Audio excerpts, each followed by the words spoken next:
तो दोस्तों आज की वीडियो में हम एक्सप्लेन करने वाले हैं फ्रॉम सीरीज के सीजन 2 के बाकी एपिसोड्स को, यानी कि एपिसोड 6 से लेकर एपिसोड 10 को। अब जब तक आप इस वीडियो को देखेंगे तब तक 2-3 चीजें हो चुकी हैं, यानी कि सीजन 3 का फाइनल एपिसोड आउट हो चुका है। सीजन 3 के ऊपर मैंने ऑलरेडी काम करना चालू कर दिया है, थियरीज वाली वीडियो भी बनानी शुरू कर दी है। साथ ही साथ यहाँ पर सीजन 4 भी अनाउंस हो चुका है, तो काफी सारी थियरीज आने वाली हैं, तो आपको वीडियो जरूर देखनी होगी। और अगर आपने फ्रॉम सीरीज के पहले पार्ट्स को नहीं देखा है जाकर देख लेना, अदरवाइज आपको कुछ भी समझ में नहीं आएगा, जिनका लिंक आपको नीचे डिस्क्रिप्शन, पिन कमेंट दोनों में मिलेगा। और हाँ, चैनल के ऊपर नए हैं तो सब्सक्राइब कर लीजिए, क्योंकि नोटिफिकेशन तभी आपके पास आएगी, और चैनल को जल्दी से 1 मिलियन सब्सक्राइबर्स तक लेकर जाइए। और हाँ, वीडियो में आगे बढ़ने से पहले जल्दी से वीडियो को पहले लाइक कर दीजिए, कमेंट कर दीजिए और सब्सक्राइब कर लीजिए, उसके बाद ही वीडियो को देखिएगा। तो चलिए अब बिना किसी देरी के चलते हैं सीधा वीडियो की तरफ।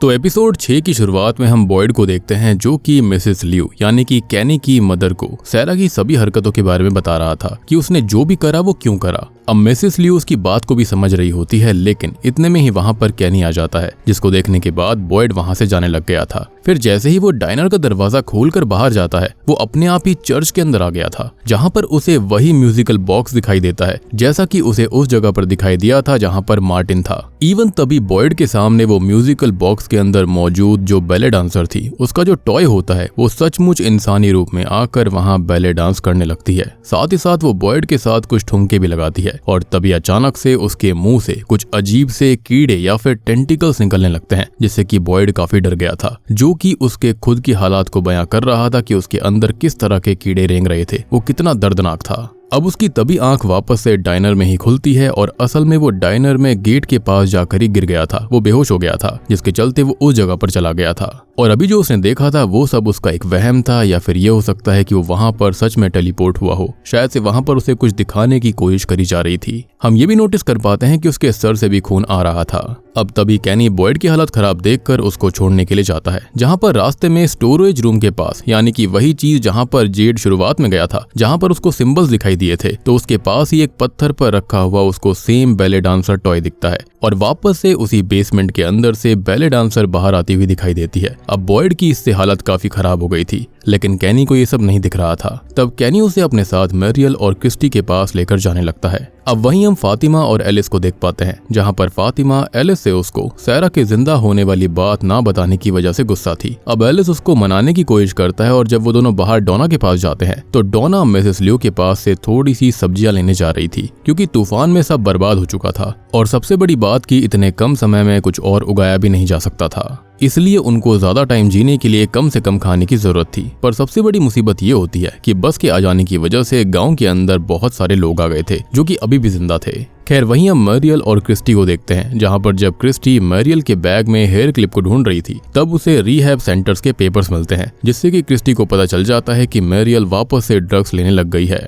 मैरियल वहां पर आकर उसके ऊपर गुस्सा करती है कि वो उसका सामान चेक कर रही थी, लेकिन क्रिस्टी कहती है वो तो खाली वहां पर हेयर क्लिप ढूंढ रही थी। और सबसे बड़ी बात कि टाउन में आने से पहले वो बस के अंदर रिहैब में ही जा रही थी, लेकिन उसने क्रिस्टी से झूठ कहा था कि वो किसी से मिलने जा रही थी। अब इस बारे में क्रिस्टी मैरियल से बात करती है, और असल में पहले के समय में मैरियल बहुत ही ज्यादा ड्रग्स को कंज्यूम किया करती, लेकिन जब से क्रिस्टी उसकी जिंदगी में आई थी उसके बाद उसने वो सब छोड़ दिया। मगर जब क्रिस्टी 6 महीने पहले गायब हो गई थी, तब से मैरियल ने वापस से ड्रग्स लेना शुरू कर दिया। और अभी वो क्रिस्टी के सामने ये भी कन्फेस करती है कि टेली यानी कि वही बूढ़ी महिला जो कि उसके पास मॉर्फिन ड्रग लेकर आई थी, उसने उसको भी कंज्यूम कर लिया था। इसको जानने के बाद क्रिस्टी ने तुरंत ही मेडिसिन अलमीरा में मौजूद सारी हाई डोजेज वाली दवाइयों को कहीं छुपा दिया, ताकि मैरियल उन सब का इस्तेमाल ना करे। अब तभी वहाँ कैनी बॉयड को लेकर आता है, जो कि वैसे तो एकदम नॉर्मल था, पर अभी वो क्रिस्टी को उन स्पाइडर के काटने के बारे में और मार्टिन के खून के बारे में बताता है, जिसके चलते उसके शरीर में कीड़े चल रहे थे। पर कैनी और क्रिस्टी को ये बॉयड का वहम लगता है, क्योंकि उनको ऐसा कुछ दिखाई नहीं दे रहा था, इसलिए वो उसको सोने के लिए बोलकर एक दूसरे से बात करते हैं। जहाँ पर हम क्रिस्टी की बातों से ये जान पाते हैं कि बॉयड को असल में जेनेटिकली पार्किंसंस डिजीज है, लेकिन उसका असर सिर्फ बूढ़े होने पर ही होता है। कहीं ना कहीं कैनी अब बॉयड को लेकर परेशान होने लग गया था, क्योंकि शुरुआत में उसके पिता भी ऐसी अजीब बातें करते थे, पर कभी कैनी और मिसेस लियू को समझ ही नहीं आया कि वो बीमार है, इसलिए उन्होंने उनके ऊपर ध्यान ही नहीं दिया। साथ ही साथ अब कैनी बॉयड को सेम रीजंस की वजह से खोना नहीं चाहता था। अब बॉयड को वापस से एक बार फिर से बैले डांसर दिखाई दिखाई देती है जो कि इस बार उसको जान से मारना चाहती थी, लेकिन तभी बॉयड अपनी गन निकालकर उस पर पॉइंट करता है। लेकिन असल में अभी उसके सामने मैरियल होती है और बॉयड की हालत देखकर मैरियल उसे शांत करवाने की कोशिश करने लगती है। सबको लग रहा था कि उसका दिमाग खराब हो रहा है और अब जब बॉयड शांत होता है तो वो वापस से उन्हीं कीड़ों के बारे में सोचता है। अब आगे हम डोना को देख पाते हैं जो कि आज रात मिसेस ल्यू के घर में जिम और उसके परिवार के साथ थी, जहां पर वो उन्हें फसलों के बारे में बताती है, जिससे कि जिम को लगता है कि जो इस जगह को देख रहा है वो जानबूझकर उनकी मुश्किलों को बढ़ा रहा था। उसका तो ये भी कहना था कि यहाँ पर लोगों को जानबूझकर भेजा गया है ताकि उनकी मुसीबत और बढ़ जाए।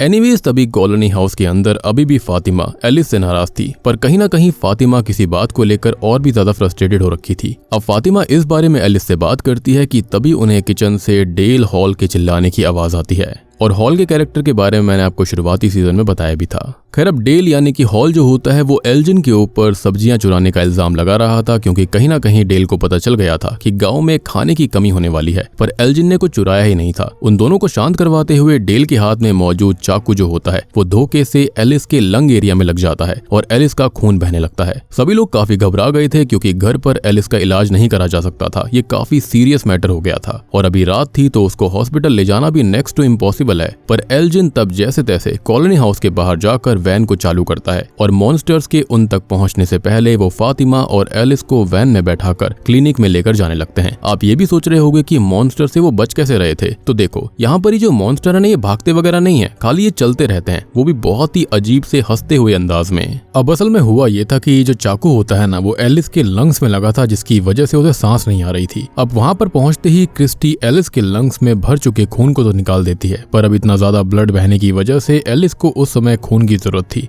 सांस तो उसको आ गई थी लेकिन खून काफी बह गया था और यहाँ पर एलिस का जो ब्लड ग्रुप होता है वो ओ नेगेटिव था, जो कि बस बॉयड के पास था। अब बॉयड एलिस की हालत देखने के बाद काफी घबरा तो गया था, मगर वो जानता था कि मार्टिन के दिए हुए खून और कर्स की वजह से ही बॉयड के अंदर वो कीड़े आए थे और अगर वो खून एलिस के अंदर चला जाता है तो एलिस की भी सेम हालत हो जाएगी, इसलिए बॉयड ऐसा करने से मना करता है। पर कैनी जिसे ये सब बस बॉयड का वहम लग रहा था, वो ये कहता है कि वो इस खून को ले लेगा ताकि कुछ दिक्कत भी हुई तो उसको होगी और यहाँ पर सेफली एलिस बच जाएगा, बाकी चीजों को वो बाद में देख लेंगे। बॉयड उसे काफी समझाने की कोशिश करता है और तभी बॉयड के शरीर में उसके हाथ में वापस से वैसे कीड़े आते हैं जो कि अब की बार सबके लिए विजिबल थे। जी हाँ, पर एलिस की जान बचाना भी जरूरी थी। अब कैनी फिर से फोर्स करता है कि ये खून वो उसे दे दे, लेकिन बॉयड के पास इससे भी बेटर आइडिया था। वो सबको अंदर रहने के लिए बोलकर एक चाकू लेकर बाहर चला जाता है और वहां पर सभी मॉन्स्टर्स को उकसाने लगता है। अब उसके सामने कुछ मॉन्स्टर्स आते हैं, जिसके सामने मेन था स्माइली मॉन्स्टर, जो कि यहाँ पर काफी ज्यादा वियर्ड सा था। खैर वैसे ही बॉयड अपने हाथ में एक कट लगाकर एक मॉन्स्टर की गर्दन पर कट लगाता है, यानी कि स्माइली मैन के, और वो तुरंत ही उसकी गर्दन पकड़कर ये बोलता है कि मेरा खून अब तुम्हारा खून है। और शुरुआत में तो उस मॉन्स्टर को कुछ नहीं होता, लेकिन अचानक से ही वो असली रूप में आकर दर्द में चिल्लाते हुए वहीं खत्म हो जाता है, जिससे कि बाकी के मॉन्स्टर्स थोड़ा सा शॉक हो गए थे और वक्त मिलने पर बॉयड तुरंत ही अंदर चला जाता है।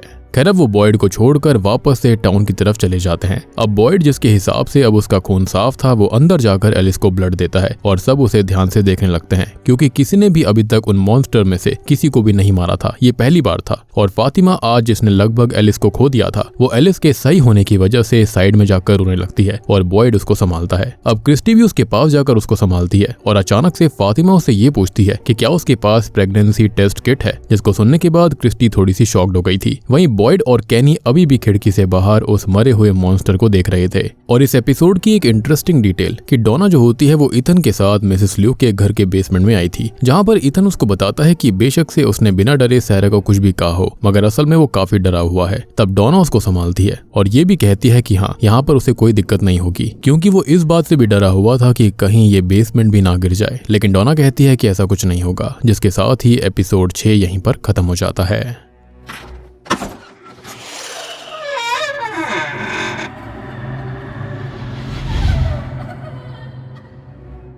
एपिसोड 7 की शुरुआत में क्रिस्टी को प्रेगनेंसी किट से ये पता चलता है कि फातिमा सच में प्रेग्नेंट है, जिसको सुनकर वो खुद शॉक्ड हो गई थी। पर अभी इस बारे में क्रिस्टी और फातिमा के अलावा किसी को नहीं पता। अब तक सुबह भी हो गई थी और तब सब जाकर मरे हुए मॉन्स्टर के पास जाते हैं, जहाँ पर बॉयड और क्रिस्टी चाहते थे कि वो मॉन्स्टर का पोस्टमार्टम करके उसके बारे में और चीजें पता करें कि आखिरकार ये वर्क कैसे करते हैं। लेकिन केनी ऐसा नहीं चाहता था क्योंकि ये सच में बहुत ज्यादा खतरनाक हो सकता था और यहाँ पर डेप्यूटी साहब की सोच बिल्कुल सही थी। ऑब्वियस सी बात है कि मॉन्स्टर है, ऐसी अजीब सी जगह है, चीर फाड़ करने से और भी चीजें बाहर आ सकती थी। लेकिन बॉयड और क्रिस्टी जो होते हैं वो मॉन्स्टर की बॉडी को हॉस्पिटल के अंदर लेकर जाते हैं और बॉयड एलिस, एल्जिन और फातिमा से कॉलोनी हाउस में जाने के लिए कहता है, वरना कॉलोनी हाउस के लोग इस जगह एलिस को देखने आ सकते थे, जिससे उन्हें भी मॉन्स्टर के बारे में पता चल जाता और वहां पर पैनिक फैल सकता था। वहीं कॉलोनी हाउस के अंदर डेल हॉल, जिसने की गलती से एलिस के अंदर चाकू मार दिया था, वो अपनी गलती की वजह से काफी शर्मिंदा था और ये सीन देखने से साफ लगता है कि हाँ, वो वाकई में उससे गलती से हुआ था, वो ऐसा बिल्कुल करना नहीं चाहता था। लेकिन डोना उसको एक रूम में बंद कर देती है क्योंकि डेल को ही खाने की कमी के बारे में पता था और ऐसे में वो बाकी सबसे रूड बर्ताव कर रहा था।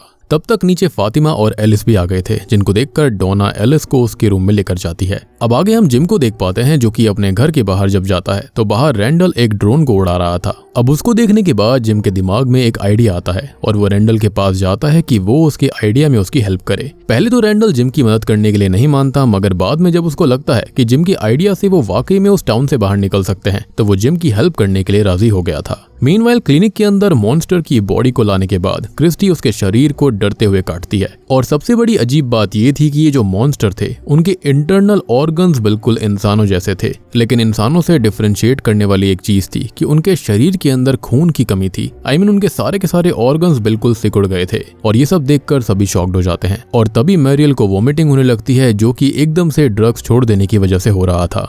इसलिए अभी क्रिस्टी मैरियल को आराम करने के लिए कहती है और वापस से डेड बॉडी के पास जाती है। सबसे ज्यादा शॉकिंग बात ये थी कि उस मॉन्स्टर की बॉडी के अंदर कोई भी फ्लूइड नहीं था, ना ही खून ना ही कुछ और अब क्योंकि उन्हें मॉन्स्टर्स के बारे में कुछ खास जानकारी नहीं होती, तो फ्रस्ट्रेशन में क्रिस्टी मॉन्स्टर को काफी बार सर्जिकल नाइफ से स्टैब करने लगती है। तभी मॉन्स्टर के लीवर से एक येलो फ्लूइड निकलता है, जो कि असल में बाइल जूस था, यानी कि डाइजेशन के लिए। और बात करी जाए तो बाइल जूस जो होता है वो गॉल ब्लैडर के अंदर स्टोर करा जाता है, जो कि एक स्मॉल पियर शेप्ड ऑर्गन होता है, जो कि लीवर के पास ही होता है। माइट भी उसको डैमेज कर दिया गया होगा, जिसकी वजह से लीवर से वो जूस आ रहा था। अब क्रिस्टी ये सोचती है कि शायद इससे मॉन्स्टर को मारा जा सकता था और ये बात समझ आने के बाद क्रिस्टी उस बाइल को एक बोतल में रख लेती है। और एक और इंटरेस्टिंग चीज ये भी हो सकती है कि शायद यहाँ पर मॉन्स्टर के अंदर खून बिल्कुल इसलिए मौजूद नहीं था। हो सकता है कि यहाँ पर बॉयड ने उस स्माइली मैन के अंदर जो कीड़े छोड़े थे, उन कीड़ों ने शायद से उसके अंदर के खून को चूस लिया होगा, क्योंकि बॉयड से हमको ये जानने के लिए मिला था कि उसे ऐसा लग रहा है जैसे कि ये कीड़े उसे अंदर से खा रहे हैं, उसका खून चूस रहे हैं। तो माइट भी ये रीजन हो सकता है कि मॉन्स्टर के अंदर बिल्कुल भी खून नहीं था।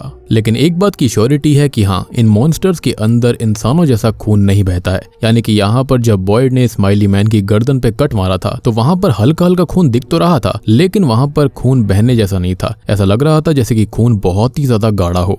लेकिन बॉयड के अंदर जो कीड़े थे, जब उसने स्माइली मैन के अंदर ट्रांसफर कर दिए, उसके बाद तो उसके अंदर खून बिल्कुल ही नहीं बचा था। वहीं ईथन अब जब विक्टर से मिलने के लिए जाता है तो किसी वजह से विक्टर ईथन से बात नहीं करता, यानी कि वो फिर से उससे अजीब सा बर्ताव कर रहा था। असल में यहाँ पर विक्टर को ये भी डर था कि वो जिसके भी क्लोज आता है उसकी मौत हो जाती है, लेकिन विक्टर के बर्ताव से ईथन को बुरा लगने लगता है, जिसकी वजह से विक्टर ईथन को पेड़ गिनने में हेल्प करने के लिए कहता है। और उसी समय विक्टर नोटिस करता है कि ये पेड़ चलने के साथ साथ वहाँ पर उनकी पेड़ों की पत्तियां सूख भी रही थी और मौसम भी चेंज हो रहा था, जो कि उसके हिसाब से पिछले 40 साल में पहली बार हुआ है। और दूसरी तरफ हम जेड के पास टैबी को देख पाते हैं, जो कि उससे मिलने के लिए जाती है, क्योंकि जेड ने 5वें एपिसोड में केव के सामने उसकी हेल्प करी थी। वो उसे थैंक्स कहती है। तब जेड उसे उस वक्त के बारे में बताता है जब उसे भी एक बोतल वाले पेड़ पर सिंबल दिखने के बाद यूनियन सोल्जर उसकी तरफ बंदूक चलाते हुए दिखाई दिया था और तब जिम ने उसको संभाला था। आपको याद होगा कि सीजन 1 में ऐसा एक सीन था। तभी टैबी जेड की डायरी में मौजूद उन सिंबल्स को नोटिस करती है, जिसको देखने के बाद वो काफी शॉक्ड हो गई थी, क्योंकि उसने सेम सिंबल उन सुरंगों में भी देखा था। तब इस बारे में वो जेड को बताती है। वहीं जिम अभी रैंडल को अपने साथ अपनी आरवी में लेकर आया था, जहां पर उसने रेडियो के एंटीना को और रेडियो को रखा हुआ था। असल में जिम को लग रहा था कि पिछली बार जिसकी आवाज जिम ने उस रेडियो के जरिए सुनी थी, वो उनके बारे में सब जानता है और उनकी हर एक चीज को ट्रैक कर रहा है। और अगर वो वापस से कनेक्शन बना लेते हैं तो वो वापस से उस इंसान से कांटेक्ट करके उस जगह के बारे में जान सकते थे। अगर ऐसा कोई है भी उन पर नजर रख रहा है तो वो उनको जाने देगा भी। ये तो काफी फनी बात थी। इवन रैंडल को तो यहाँ तक लगने लगता है कि सच में उनके ऊपर किसी तरह का कोई एक्सपेरिमेंट ही चल रहा होगा, जिसमें बॉयड, डोना, खतरी सब शामिल हैं। और इसलिए अगर नेथन गांव वालों के सामने मरा था तो हो सकता है कि असलियत में वो जिंदा हो। जिम भी इसके बारे में सोचने लगता है क्योंकि कहीं ना कहीं ये बात भी सच हो सकती थी। मतलब आप देख रहे हो यहाँ पर कितनी सारी थियोरीज चल रही हैं। कोई सोच रहा है कि डेविल हो सकता है, कोई सोच रहा है कि एक्सपेरिमेंट चल रहा है, और कोई तो ये सोच रहा है कि यहाँ पर टाइम ट्रेवल भी होता है। खैर अभी वो इन सब बातों पर ध्यान ना देते हुए अपने आइडिया के ऊपर वर्क करने का डिसाइड करता है। मीनवाइल क्लिनिक के अंदर मैरियल जब सोकर उठती है और उस मॉन्स्टर वाले रूम में जाती है तो वहां से वो मॉन्स्टर गायब था। और इस बारे में बताने के लिए जब मैरियल क्रिस्टी को ढूंढती है तो उसके सामने मॉन्स्टर आकर उस पर हमला कर देता है। लेकिन ये सब उसका एक नाइटमेयर था जो कि उसे ड्रग्स ना मिलने की वजह से बुरे सपने के रूप में उसके सामने आ रहा था। लेकिन मैरियल इससे काफी डर गई थी। अब आगे हम फातिमा को देख पाते हैं जो कि डोना के पास प्लांटिंग एरिया में जाती है, जहां पर डोना प्लांट्स के मरने की वजह से काफी परेशान थी। तब फातिमा उसे अपने प्रेग्नेंट होने के बारे में बताती है, यानी कि एटलीस्ट यहाँ एक पॉजिटिव चीज हुई थी, जिसको सुनने के बाद डोना थोड़ी खुश हो जाती है। लेकिन फातिमा अभी भी दुखी थी और तब जाकर हम ये जान पाते हैं कि असल में फातिमा इतने समय से फ्रस्ट्रेटेड अपनी प्रेगनेंसी की वजह से ही थी, क्योंकि असल दुनिया में वो मां नहीं बन सकती थी और इसलिए उसको समझ में नहीं आ रहा था कि वो प्रेग्नेंट कैसे हो गई। लेकिन डोना ये बात सुनकर बिल्कुल भी आश्चर्यचकित नहीं होती, क्योंकि उसके हिसाब से वो जगह है ही इतनी मिस्टीरियस कि वहां पर कुछ भी होना बड़ी बात नहीं है। अब वो फातिमा से टेंशन ना लेकर सीधा उसे इस खुशखबरी को एलिस से शेयर करने के लिए कहती है और वहां से अपने बाकी के काम को करने में लग जाती है। तभी हम एल्जिन को देख पाते हैं जो कि परेशान था और वो जूली से बात कर रहा था। अब उसी दौरान वो जूली को बता देता है कि कैसे ये जगह उसके सपनों में बिल्कुल एज इट इज आया करती थी, पर उसने सपने में कुछ तो ऐसा पल देखा था जो कि एल्जिन को याद नहीं है, लेकिन वो काफी ज्यादा इंपॉर्टेंट था। हो सकता है कि यहाँ पर वो पहले इसका कभी हिस्सा रहा हो, कुछ भी हो सकता है। तब जूली उसे रिलैक्स होने के लिए बाथ थेरेपी लेने के लिए कहती है, जिसके अंदर उसे बाथटब में लेटकर पानी को अपने कानों तक आने देना होगा और ये काफी ज्यादा रिलैक्सिंग होगा। अब एल्जिन भी रात में कॉलोनी हाउस में यही करता है, लेकिन तभी उसके पास उसे वही म्यूजिकल बॉक्स दिखता है जो कि बॉयड को दिखाई दिया था। और अब एकदम से एक बहुत ही खतरनाक से मॉन्स्टर बाहर आकर एल्जिन को पानी में डुबोने लगती है, जिसके साथ ही 7वां एपिसोड यहीं पर खत्म हो जाता है।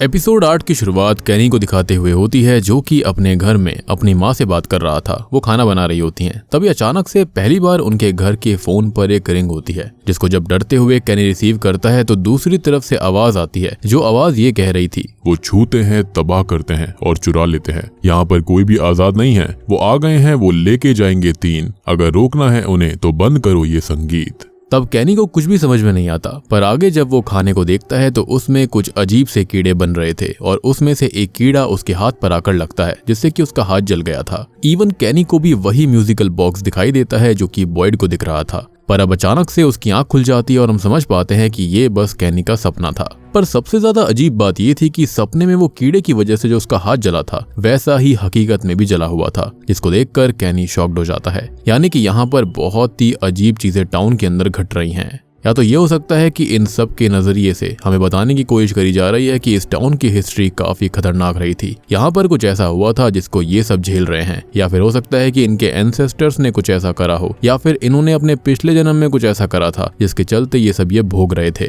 खैर दूसरी तरफ जिम और रैंडल ड्रोन की मदद से उस एंटीना को ऊपर की तरफ लेकर जाता है, पर इतनी ऊंचाई पर भी वापस से रेडियो काम नहीं करता। इसलिए अभी रैंडल उसे रेडियो को छोड़कर टाउन में मौजूद लोगों पर नजर रखने को कहता है। इवन जैसा उनको ये लग रहा था कि नेथन सच में मरा भी है या फिर नहीं, इसलिए वो इस बारे में सैरा से बात करने का फैसला करते हैं। वही हम सैरा को देख पाते हैं जो कि कहीं ना कहीं टाउन के लोगों के बर्ताव से परेशान हो गई थी, इसलिए वो वापस से जंगल में जाकर बाहर निकलने का रास्ता ढूंढना चाहती थी और बॉयड खुद भी इस बात को समझ रहा था। इसलिए वो सैरा को शेरिफ स्टेशन के अंदर ही रखने का फैसला कर लेता है। तभी दूसरी तरफ टैबी जेड के कहने पर उसे मॉन्स्टर वाली गुफा के एंट्रेंस पर लेकर जाती है, जहां पर जब जेड को ये पता चलता है कि विक्टर ने भी उन निशानों को गुफाओं की दीवारों पर देखा, लेकिन फिर भी उसने उसके बारे में उसे नहीं बताया, तो वो वापस से विक्टर को ढूंढने का फैसला कर लेता है। तभी विक्टर जो होता है वो ईथन को किसी काम के लिए घर में लेने आया था, जहाँ पर जूली इस बार उससे काफी अच्छे से बात करती है और पार्टी के दौरान उसकी हेल्प करने के लिए उसका शुक्रिया करती है। अब ईथन के बाहर आने पर विक्टर ईथन को एक जैकेट देता है जो कि असल में पहले विक्टर की थी, पर क्योंकि अब ठंड पड़ रही थी इसलिए विक्टर ईथन को वो जैकेट एज अ गिफ्ट देता है। और बाद में तब जूली, विक्टर और ईथन टाउन के अंदर डाइनर में जाते हैं, जहाँ पर जैकेट की जेब में ईथन को एक स्केच मिलता है, जिसके बारे में जब वो विक्टर से पूछता है तो विक्टर काफी डिप्रेस्ड होकर कुछ सोचता है और हम एक पास्ट की छोटी सी क्लिप देखते हैं जहाँ पर विक्टर की माँ मिरांडा ने उसको वो स्केच दिया था और उसके बाद वो उसे स्टोरेज रूम के अंदर रहने के लिए बोलकर वहां से चली गई थी। और ये स्टोरेज रूम वही है जहां पर शुरुआती एपिसोड में जेड गया था, जहां उसे सिंबल दिखाई दिए थे और बॉयड को वहां से वो बैले डांसर आती हुई नजर आई थी, जो कि एक तरह का स्टोरेज रूम है। शुरुआत में मैंने उसे बंकर कहा था क्योंकि वॉर के टाइम पर ऐसे बंकर्स बनाए जाते थे, लेकिन यहाँ पर असल में वो एक स्टोरेज रूम था, या फिर ये कहें कि इन लोगों ने स्टोरेज रूम की तरह उसे इस्तेमाल किया। अब इतने में ही प्रेजेंट टाइम में विक्टर के पास जेड आ चुका था, जो कि विक्टर के ऊपर उन गुफाओं और सुरंगों के बारे में ना बताने की वजह से काफी ज्यादा उससे गुस्सा था। और वो ये बोलता है कि क्या तुम घर नहीं जाना चाहते, लेकिन विक्टर अभी भी कोई बात नहीं करना चाहता था। इसलिए विक्टर बस ये बात बोलकर कॉलोनी हाउस चला जाता है कि यही उसका घर है, जो कि काफी वियर्ड बात थी। यानी कि यहाँ पर हर कोई बाहर जाना चाहता था, लेकिन विक्टर के मन में ऐसा ख्याल नहीं था। अब टैबी को जेड के प्रति विक्टर का ये बर्ताव पसंद नहीं आया, इसलिए वो जेड के ऊपर चिल्लाने के बाद विक्टर के पीछे जाती है ताकि वो उससे सही से बात कर सके। अल्टीमेटली उसने उसकी जान भी बचाई थी। वहीं अब बॉयड कॉलोनी हाउस में एलिस से मिलने जाता है, जहां पर एलिस काफी खुश था क्योंकि उसे फातिमा ने उनके बच्चे के आने के बारे में बता दिया था और एलिस इस बारे में बॉयड को बताना चाहता था कि तभी वहां डोना आकर बॉयड को बुलाती है और एलिस बॉयड को अभी फातिमा के प्रेग्नेंट होने के बारे में नहीं बता पाता। बॉयड तब डोना से बात करके उसे सैरा की सिचुएशन के बारे में बताता है और उससे कहता है कि डोना सैरा को कुछ काम दे और उसे टाउन के लोगों के साथ इन्वॉल्व रखे, क्योंकि सैरा असल में नेचर से बुरी नहीं थी। अब डोना पहले तो इसके लिए राजी नहीं होती, पर बाद में वो उस पर मान जाती है। तब वो एल्जिन के बारे में बॉयड को बताती है कि पिछली रात एल्जिन सो रहा था और उसने अपने सपने में किसी मॉन्स्टर को उसे पानी में डुबोते हुए देखा था और फिर बाद में जब उसकी आंख खुली तो उसके मुंह से पानी निकला। और आपको याद होगा कि 7वें एपिसोड का ये आखिरी सीन था, मतलब एल्जिन को बस ये ड्रीम आया था, जैसा कि यहाँ पर कैनी के साथ हुआ। लेकिन हैरान कर देने वाली बात ये थी कि यहाँ पर दोनों के साथ जो चीजें ड्रीम्स में हुई थी वही उनके साथ रियल में था, यानी कि मुंह से पानी निकलना और हाथ पे घाव होना, वो भी उस कीड़े की वजह से। अब बॉयड इस बारे में जानने के बाद शॉक्ड हो जाता है क्योंकि उसके साथ भी सेम चीजें हो रही थी, यानी कि स्टार्टिंग में जब उसे वो मार्टिन वाला कर्स मिला। खैर तभी वो एल्जिन को वो फ्लूइड दिखाता है जो कि उसे मॉन्स्टर के शरीर से मिला था और बॉयड को लग रहा था कि उससे वो मॉन्स्टर्स को मार सकता है, लेकिन उसे ये समझ नहीं आ रहा था कि वो उस फ्लूइड को मॉन्स्टर के अंदर डालेंगे कैसे। जिस पर एल्जिन उससे कहता है कि वो ब्लड पर फ्लूइड की कोटिंग करके उससे मॉन्स्टर्स को मार सकता है। बॉयड को भी आइडिया सही लगता है। अब तक जिम और रैंडल भी सैरा के पास नेथन के बारे में जानने के लिए चले गए थे,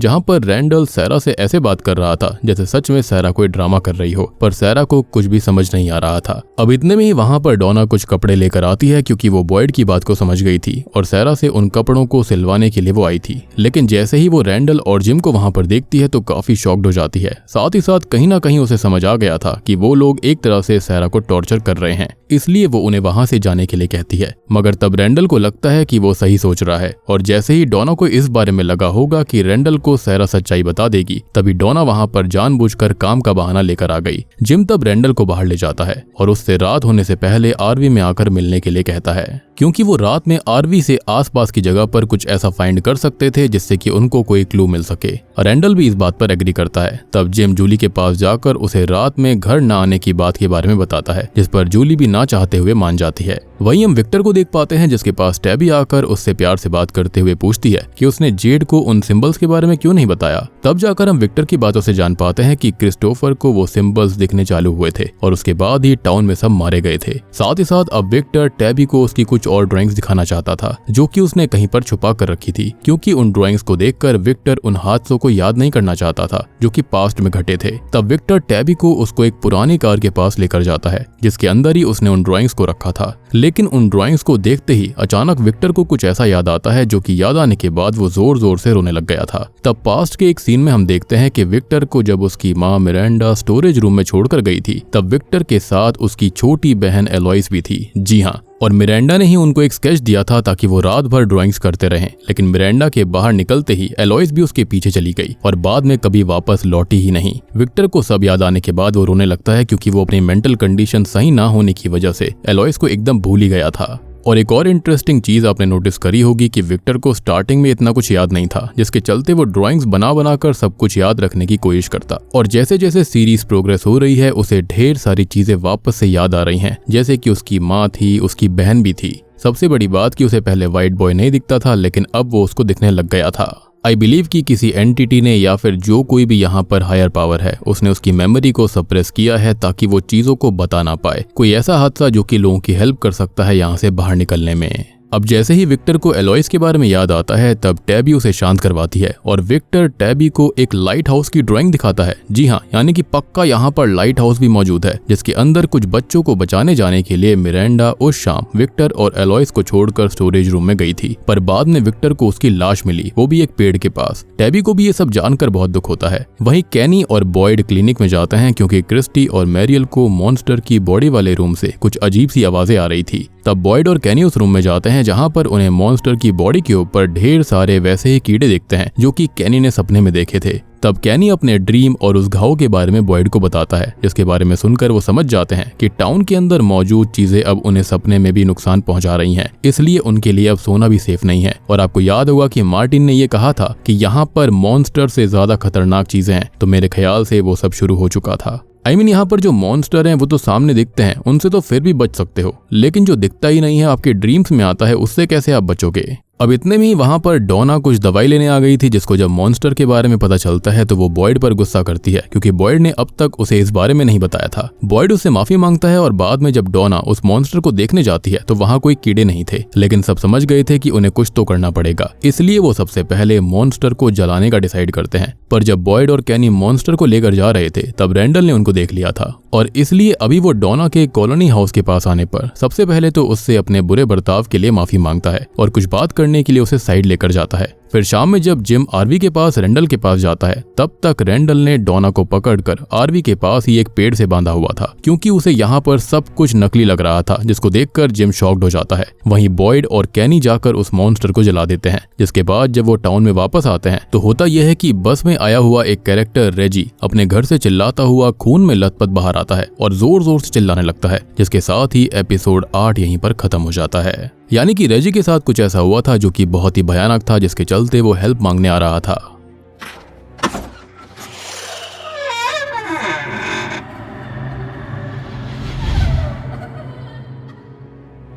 एपिसोड 9 की शुरुआत वहीं से होती है जहां से आखिरी एपिसोड खत्म हुआ था। बॉयड और कैनी रेजी के घर में जाते हैं जहां पर रेजी की बीवी पॉला का शरीर पूरी तरह से फटा हुआ था। ये दोनों ही कैरेक्टर्स बस के अंदर यहाँ आए थे। अब उसी दौरान हम रेजी की बातों से जान पाते हैं कि पॉला बस सोने गई थी, तभी अचानक से वो चिल्लाने लगी और वही लाइंस को दोहराने लगी जो कि कैनी ने सपने में सुनी थी, यानी कि वही वाली बंद करो संगीत, और बाद में उसका शरीर फट गया। सब काफी अजीब था क्योंकि लोगों के सपने भी उनको नुकसान पहुंचा रहे थे, नुकसान ही क्या उनको मार रहे थे। बॉयड अब कुछ सोचते हुए बाहर चला जाता है और जूली को अपने साथ में रुकने के लिए कहकर ईथन और मिसेस ल्यू को भेज देता है। बॉयड अब जूली से कॉलोनी हाउस में रहकर सभी को वार्न करने के लिए कहती है कि सभी जागते रहेंगे, कोई भी नहीं सोएगा। कैनी भी अब सैरा के पास उसे ये बात बताने के लिए जाता है। इवन तब तक जूली ने बॉयड को जिम के आरवी में जाने के बारे में बता दिया था, इसलिए बॉयड खुद आरवी के पास जाने लगता है। अब आरवी के पास रैंडल ने अभी भी डोना को बांध कर रखा हुआ था और वो डोना के सब कुछ बताने के बावजूद भी उसको उल्टा सीधा बोल रहा था और जिम डोना की मदद करने की कोशिश करता है, लेकिन रैंडल तब उसको भी मारता है। लेकिन थोड़ी देर के बाद वहां पर बॉयड पहुंचकर रैंडल को गन पॉइंट पर लेकर जिम और डोना को बचा लेता है। अब अंधेरा होने वाला था, इसलिए वो लोग वैन में जाने लगते हैं, लेकिन रैंडल, जिसको ये सब बस ड्रामा लग रहा था, वो वैन की चाबी को झाड़ियों में फेंक देता है। पर क्योंकि बॉयड के पास वो पॉइजन था, इसलिए वो सबको आरवी में ले जाता है। लेकिन मूर्ख रैंडल उन्हें अभी भी उल्टा सीधा बोल रहा होता है, जिस पर बॉयड को काफी गुस्सा आ जाता है और वो रैंडल को गुस्से में पकड़कर धमकी देता है कि अगर वो शांत नहीं हुआ तो उसको बॉयड अभी जाकर बाहर पेड़ से बांध देगा और फिर उसे खुद समझ आ जाएगा कि क्या सच है और क्या झूठ। तब रैंडल यहाँ पर थोड़ा सा शांत होता है। खैर, बॉयड अपनी बुलेट्स में उस बाइल को लगाता है जिससे कि वो मॉन्स्टर्स के आने पर उन्हें शूट करने वाला था, और यही एक तरीका था उस बाइल जूस को मॉन्स्टर्स के अंदर पहुंचाने का, जिससे वो मॉन्स्टर्स के आने पर उन्हें शूट करने वाला होता है। अब तक मॉन्स्टर्स बाहर आना चालू हो गए थे, लेकिन वो आते हुए अचानक से रुक जाते हैं, जो कि डोना और बाकी सबको काफी अजीब लगता है। खैर, अब आरवी के अंदर रखे रेडियो के अंदर वो म्यूजिक बजना चालू हो गया था जो कि उस म्यूजिकल बॉक्स में बजा करता था, और इसके बारे में मार्टिन ने बताया था कि इसके रुकने के बाद बुरी चीजें होंगी, और बॉयड ये जानता था। अब ये बात तुरंत ही बॉयड डोना को बताता है और बाहर खड़े हुए मॉन्स्टर्स को शूट करने के लिए जाता है, क्योंकि बॉयड के हिसाब से अब आरवी में रुकना सेफ नहीं था। तब रैंडल अपनी जान बचाने के लिए इमरजेंसी विंडोज को तोड़कर बाहर भागने लगता है, जिस वजह से डोना, बॉयड और जिम के पास कोई भी रास्ता नहीं बचता। तब बॉयड डोना से वैन की चाबी जल्दी ढूंढने को बोलकर उससे वैन स्टार्ट करने को कहता है, और जब तक डोना चाबी ढूंढकर वैन को बॉयड के पास लेकर नहीं आती तब तक लगातार बॉयड उन मॉन्स्टर्स को शूट करके डोना और जिम की सेफली आगे जाने में हेल्प करेगा।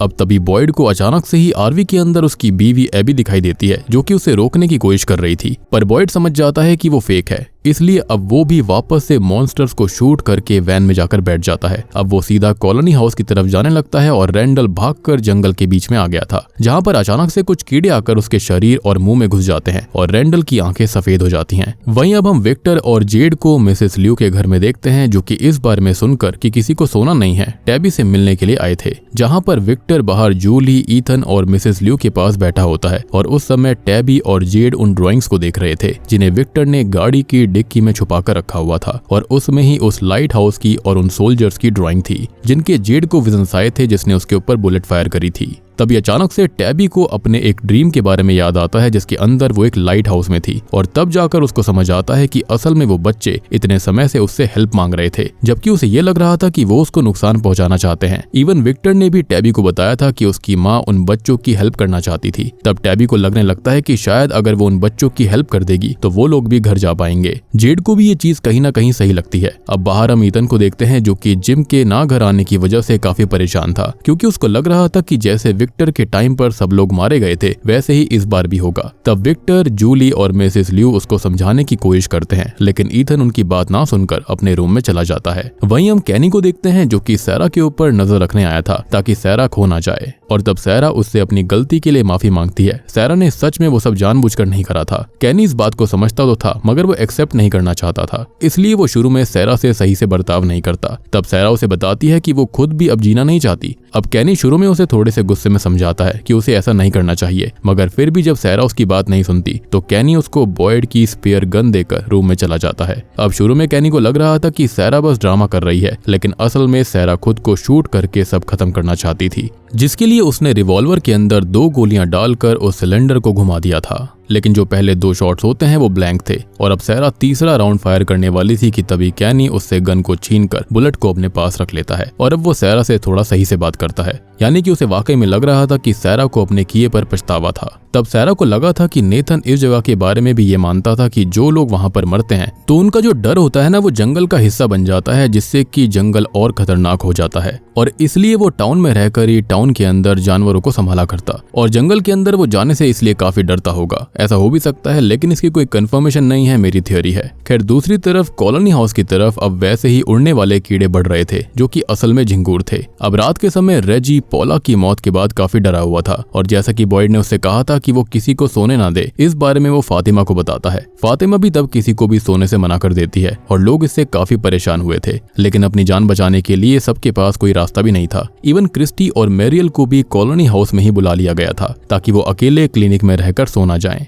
एलिस तब क्रिस्टी और मैरियल को एक रूम में जाकर छोड़ता है, क्योंकि ड्रग्स ना मिलने की वजह से अब मैरियल एकदम पीक पर थी और उसे आराम करने की जरूरत थी, लेकिन वो सो नहीं सकती। इवन कहीं ना कहीं एलिस अपने बच्चे के बारे में भी क्रिस्टी से तसल्ली से बात करना चाहता था और उसे समझ में नहीं आ रहा था कि सब कुछ परफेक्टली होगा भी या फिर नहीं। अब क्रिस्टी तब उसको रिलैक्स करने के लिए कहती है, पर वो जानती थी कि फर्स्ट प्रेगनेंसी के टाइम पर ऐसा होता था कि फीमेल और मेल दोनों ही काफी घबराते थे और डरते भी थे, पर सब कुछ सही था। इसलिए क्रिस्टी अभी एलिस को काम डाउन रहने के लिए कहकर वहां से मैरियल के पास चली जाती है, जहां पर अब तक मैरियल को अचानक से बहुत गुस्सा आने लग गया था और वो चीजें उठाकर इधर उधर फेंकने लगी थी, पर ये सब बस उसके ड्रग छोड़ने की वजह से था। पर तब जैसे तैसे क्रिस्टी मैरियल को शांत करवाकर हक करती है और नीचे हम फातिमा को देखते हैं, जो कि टेली यानी कि उसी ओल्ड लेडी के पास थी जिसने मॉर्फिन ड्रग दिया था, जिसको असल में एल्जिन कपड़े बुनना सिखा रहा था। तभी अचानक से वहां फातिमा आती है। अब टेली जो थी वो उसे देखकर ही पहचान गई थी कि वो प्रेग्नेंट है और एल्जिन जब इस बारे में सुनता है तो वो बहुत ही ज्यादा शॉक्ड होता है, क्योंकि अब उसको उसका ड्रीम याद आ गया था और उसके अंदर उसने फातिमा को ही प्रेग्नेंट देखा था। जी हाँ, ये बहुत ही शॉकिंग की है, यहाँ पर बहुत ही ज्यादा खतरनाक कड़ी है ये।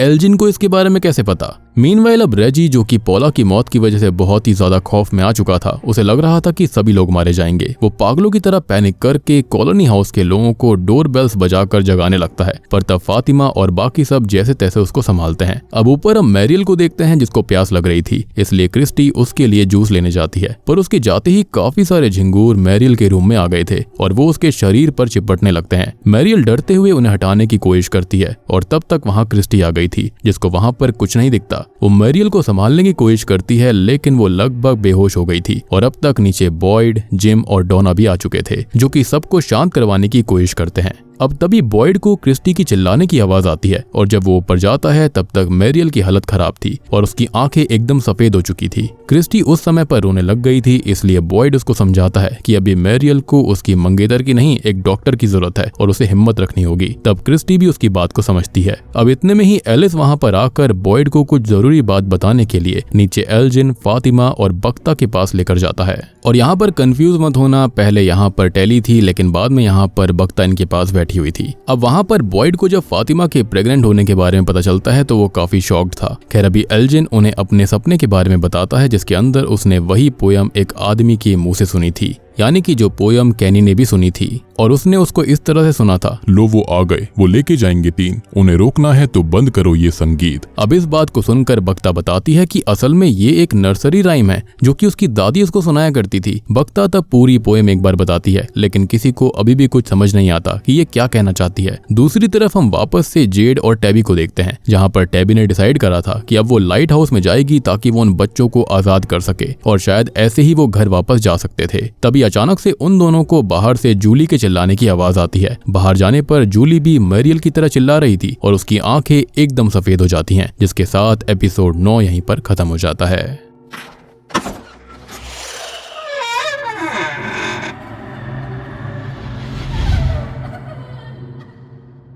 सीजन 2 के फाइनल और एपिसोड 10 की शुरुआत में बॉयड को जूली के बारे में पता चलने पर वो क्रिस्टी के साथ वहां पर आता है। तभी जेड बॉयड से बात करता है जिसके हिसाब से अभी बहुत कुछ मिसिंग था और अगर उन्हें सच में सब कुछ सही करना था तो अभी कुछ बीच में चीजें रह गई हैं, उन्हें समझना पड़ेगा। ये बात सुनते ही बॉयड कुछ सोचकर जल्दी से सैरा के पास जाने लगता है। कैनी भी उसके साथ था। वो दोनों सैरा को उन राइम्स को बताते हैं और उसको अपने साथ लेकर जंगल की तरफ जाने लगते हैं ताकि सैरा उन आवाजों को सुनकर फिर से उन्हें कोई क्लू दे पाए। बॉयड उसको अपने साथ उसी टूटे हुए स्ट्रक्चर के पास लेकर आ गया था जहां पर अचानक से सैरा को म्यूजिकल बॉक्स की आवाज आने लगती है जो कि किसी और को सुनाई नहीं दे रही थी। वहीं उसे मैरियल, रैंडल और जूली के चिल्लाने की भी आवाज आ रही थी जिनको कोई तो वहां पर टॉर्चर कर रहा था। तब दर्द के मारे सैरा की नाक से खून आने लगता है और उस समय सैरा बॉयड को ये बोलती है कि वो तुम पर हंस रहा है क्योंकि तुमने उसको आजाद कर दिया और टाउन में वापस ले आए। इवन जब उसने तुम्हारे हाथ को छुआ था तब वो बहुत ही खुश था। और अभी बॉयड को ये समझ आ गया था कि अगर उसे जूली, मैरियल और रैंडल को बचाना है तो उसे उस म्यूजिकल बॉक्स को ही तोड़ना पड़ेगा। शायद से उन राइमिंग का मतलब यही था, लेकिन उसे ये समझ में नहीं आता कि जब उसे वहां पर म्यूजिकल बॉक्स दिखाई ही नहीं दे रहा था तो वो उसको तोड़ेगा कैसे। अब म्यूजिकल बॉक्स की लोकेशन तो वही थी लेकिन शायद टाइम ये नहीं था। अब यहाँ पर 2 चांसेस हो सकते हैं कि या तो बॉयड ने उस जगह पर जहाँ पर उसे काफी सारे सिजिल मिले थे, यानी कि स्टार्टिंग में जब वो टाउन में आया था, तो उस जगह पर उसने किसी चीज को आजाद करवा दिया होगा गलती से, जिसको रोकने के लिए ही वहां पर इतने सारे सिजिल्स लगाए गए थे। या फिर या तो इस जगह पर बात मार्टिन की हो रही थी। इवन बॉयड वहां से एक मशाल भी लेकर आया था तो हो सकता है कि उस मशाल की वजह से भी ये चीजें हो रही हों। खैर अब इन सब चीजों के बारे में हम मेरी थ्योरी वाली वीडियो के अंदर बात करेंगे जहां पर मैं बहुत सारी क्रेजी थ्योरीज आपको दूंगा। खैर अब कहानी के अंदर वहीं डोना, डेल और एल्जिन मॉन्स्टर्स की डेड बॉडी और रैंडल को ढूंढने के लिए आरवी के पास जाते हैं, जहां पर उन्हें रैंडल की बॉडी उसी हालत में मिलती है जिस हालत में अभी जूली और मैरियल थे, यानी कि उसकी आंखें भी सफेद पड़ गई थी। वहां पर बॉयड की बुलेट से मरने वाला कोई भी मॉन्स्टर नहीं था, जिसका मतलब साफ था कि उस बाइल जूस की हेल्प से उन मॉन्स्टर्स को कुछ नहीं हुआ था। खैर अभी डोना रैंडल को कॉलोनी हाउस में ले जाकर एक रूम में लिटा देती है। वहीं हम जूली और मैरियल को देखते हैं जो कि सेम टाइम पर बहुत जोर जोर से चिल्लाती हैं, जैसे कि वो बहुत ही कुछ ज्यादा खतरनाक देख रही हो और कोई उनको टॉर्चर कर रहा हो। मैरियल और रैंडल की हालत देखकर सब डर गए थे और वो उन्हें बचाने के लिए प्रेयर्स कर रहे थे। दूसरी तरफ टैबी जाकर जिम को बताती है कि वो उस लाइट हाउस में जाना चाहती है, जिस पर पहले तो जिम उसकी बात नहीं मानता, लेकिन जूली को बचाने का यही आखिरी रास्ता बच रहा था, इसलिए वो जिम को किसी तरह से मना लेती है। तब टैबी वहीं पर मौजूद विक्टर से उस लाइट हाउस के एड्रेस के बारे में पूछती है और विक्टर को उस तक जाने का रास्ता तो नहीं पता था, लेकिन उसे ये पता था कि उसकी माँ एक बॉटल ट्री से वहां पर गई थी और उस बॉटल ट्री का रास्ता उसे पता है। अब वहीं कॉलोनी हाउस में एलिस जाकर रेजी से बात करते हुए उसको समझाता है कि उसको बस खुद को जैसे तैसे संभालना पड़ेगा। रेजी भी इस पर हाँ बोलकर वहां से चला जाता है, लेकिन इतने में ही एलिस के पास फातिमा आ जाती है, जो कि आज ही एलिस से शादी करना चाहती थी क्योंकि वो नहीं जानती थी कि आगे उनके साथ क्या होगा। एलिस भी इस बात पर खुशी से मान जाता है। वहीं हम जेड को देखते हैं जो कि बार में मौजूद कांच की बोतल्स को तोड़कर अलग अलग तरह से उन सिंबल्स को देख रहा होता है कि तभी उसके सामने बारटेंडर टॉम आता है, जो कि वैसे तो उसकी इमेजिनेशन थी, पर टॉम उसको समझाता है कि अगर सच में जेड को उन सिंबल्स के बारे में जानना है तो उसे उन मॉन्स्टर्स वाली केव में जाना होगा, क्योंकि कुदरत अनमोल चीजों को वहां पर रखती है जहां पर पहुंचना मुश्किल होता है और इससे जेड सबकी मदद कर सकता था। इसलिए जेड इस बारे में सोचकर उस केव के अंदर चला जाता है जहाँ पर डरते हुए वो आगे बढ़ रहा था और उसे वहाँ पर वही वुडन डॉल पड़ी हुई मिलती है जो कि उसने सीजन की शुरुआत में देखी थी, जिसको देखकर जेड डर गया था। पर अभी भी वो आगे बढ़ता रहता है और अब उसे एक खाली जगह पर वही 7 बच्चे दिखाई देते हैं जिन्हें पहले टैबी भी अलग अलग टाइम पर देख चुकी है। अब उन बच्चों को एक हेप्टागन यानी कि 7 कॉर्नर वाली शेप के हिसाब से जमीन से थोड़ी ऊंचे पत्थर पर लिटाया गया था। और ये जो बच्चे होते हैं वो अंगूही कह रहे थे, जिसको मैंने पिछले सीजन में अंगूही कह दिया था, तो के यहाँ पर साइलेंट है, इट्स अंगूही। जेड उन्हें देखकर डर गया था और जब वो ऊपर की तरफ देखता है तो उसके वापस से होश उड़ जाते हैं क्योंकि ऊपर से वो जगह खुली थी और बाहर पेड़ दिख रहे थे, लेकिन पेड़ की टहनियां वही सेम सिंबल बना रही थी जो कि जेड को दिखाई देता था। लेकिन अगले ही पल वहां से सब गायब हो गया था। यानी कि यहाँ पर ये सब देखकर तो यही लग रहा है कि इन बच्चों का सैक्रिफाइस दिया गया था। तो हो सकता है कि इस टाउन के अंदर कुछ ऐसा भयानक हुआ था जिसके चलते ये टाउन ऐसा अजीब सा हो गया जहाँ पर ये बहुत ही भयानक चीजें होती हैं। शायद से सबको कोई कर्स लगा था। एनीवेज आगे अब हम रेजी को देख पाते हैं जो कि कॉलोनी हाउस के वेपन रूम में जाकर एक आदमी का गला काट कर उसे जान से मार डालता है और एक गन को लेकर कहीं जाने लगता है। उस समय वो यही बोल रहा था कि सब मरने वाले हैं, लेकिन तुम बस थोड़ी देर पहले मर गए।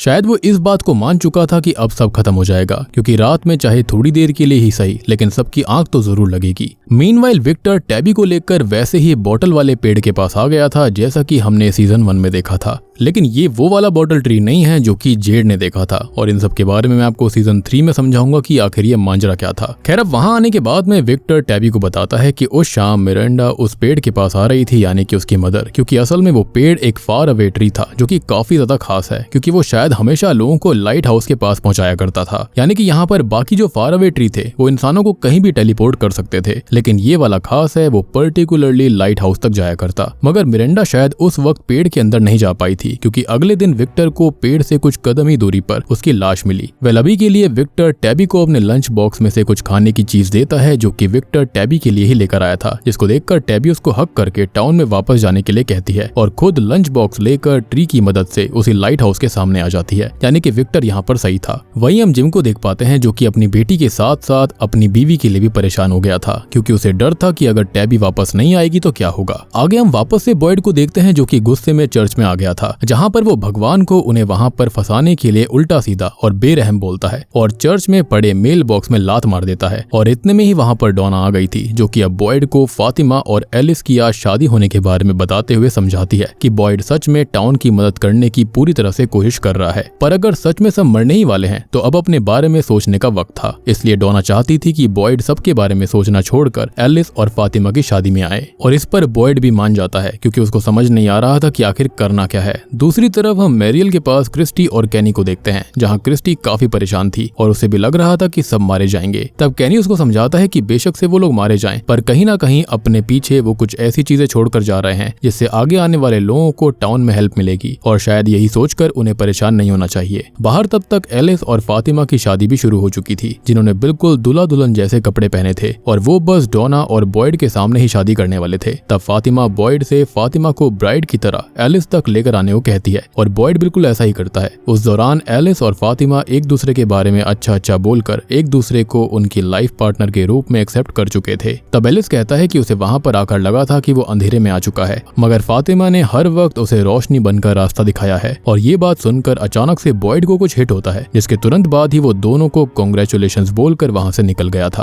अब आपको याद हुआ कि एपिसोड 1 में बॉयड जब हॉलो स्पेस में फंसा हुआ था तब उसने अपनी जेब से लाइटर निकालकर जलाया था, जिसके बाद ही उसे मार्टिन की आवाज आना चालू हुई। उससे पहले उसे कोई आवाज नहीं आ रही थी, जिसका मतलब यही था कि उस जगह पर रोशनी करने के बाद ही बॉयड उस म्यूजिकल बॉक्स को देखकर बंद करके मैरियल, जूली और रैंडल की जान को बचा सकता था। यानी कि उसे फिर से रोशनी करनी होगी अगर उसे म्यूजिकल बॉक्स को ढूंढना है, क्योंकि मेरे हिसाब से ये म्यूजिकल बॉक्स डार्कनेस का है। खैर यही सोचकर वो विक्टर के ट्रंक के पास जाता है और वहां से वो मशाल लेकर उसी स्ट्रक्चर की तरफ जाने लगता है जहां पर वो पहले एपिसोड की शुरुआत में टेलीपोर्ट हो गया था। यानी कि जब वो उस हॉलो स्पेस से मशाल लेकर बाहर आया था वो उसी जगह पर था, मगर उतने में ही उसके पास रेजी आ जाता है जो किसी वजह से बहुत गुस्से में था और उसे लग रहा था कि टाउन में जो भी चीजें हो रही हैं उसमें बॉयड की गलती है, क्योंकि उसके ही जंगल में जाने की वजह से वो जगह उनसे नाराज हो गई। यही सोचकर वो बंदूक से बॉयड के शोल्डर पर शूट करता है। तब बॉयड पहले तो उसको समझाने की कोशिश करता है, मगर जब रेजी उसकी बात सुनने को तैयार नहीं होता तब बॉयड उसे ही शूट करके जान से मार डालता है। जिसके बाद जैसे तैसे बॉयड खुद को संभालते हुए उसी स्ट्रक्चर के पास आ गया था और उस मशाल को वो जलाता है, जिससे वो वापस से वहीं पहुंच जाता है जहां पर पहले उसे मार्टिन मिला था। लेकिन इस बार उस जगह मार्टिन और दो कंकाल की जगह जूली, मैरियल और रैंडल थे जो कि दर्द में चिल्ला रहे थे। इवन वहां पर वो म्यूजिकल बॉक्स भी पड़ा हुआ था। तब बॉयड उस म्यूजिकल बॉक्स को तोड़ने जा ही रहा होता है कि तभी उसके सामने वापस से एबी आकर उसे रोकने की कोशिश करती है। उसके हिसाब से रैंडल, जूली और मैरियल आज नहीं तो कल वैसे भी मरने वाले थे, पर अगर अभी बॉयड उनको बचा भी लेता है तो उन्हें काफी दर्द का सामना करना पड़ेगा और चीजें अभी से काफी ज्यादा खराब हो जाएंगी। यानी कि आपको समझ आया कि मार्टिन समेत वहां पर दो और जो कंकाल थे, तो हो सकता है कि उनके साथ भी सेम चीजें हो रही होंगी। एक इंटरेस्टिंग डिटेल ये है कि यहाँ पर ये जो कोई भी एंटिटी है जो कि यहाँ पर इंसानों को पजेस करके उनके ड्रीम्स के अंदर उनको मारने की कोशिश कर रही है, वो उनकी स्पिरिट को इस जगह पर टॉर्मेंट करती होगी, जैसे कि यहाँ पर मार्टिन के समेत और दो कंकालों के साथ हुआ था। अब वो दो कंकाल किसके थे ये तो नहीं पता, लेकिन यहाँ पर सेम चीजें मैरियल, जूली और रैंडल के साथ हो रही थी।